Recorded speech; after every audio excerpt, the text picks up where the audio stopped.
Welcome to the Two-Tie Timmy Show with your host, me, Two-Tie Timmy.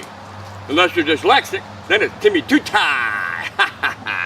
Hey folks, I'm glad you could join me today, and I feel you won't be disappointed. I just went to the VA the other day, and he gave me a, finger up the butt colonoscopy exam with a finger, and he told me how you can do it all by yourself at home. So men, this video is for you. Unless the lady wants to help you, then she can stick her finger up your butt. Now the first thing you need is a finger and a butthole. And what you do is you stick your finger on there and you wiggle around, and you wiggle it. You're trying to feel two bulbs, and then you feel those bulbs for any irregularities.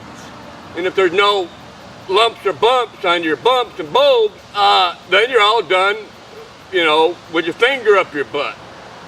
And then when you're all done, you just pull your finger out, and it might look like this. You got a fecal example. You can take this sample and you put it on paper, and then you do blood tests with the sample. You just gotta put it on the paper and mail it, is what they told me. I don't know. Bad time to pick your nose. Watch this. Wow! Chocolate covered boogers! Woo! They're pretty good. You want some? Here. Oh, you don't want none. Oh. Woo! Love y'all. Bye.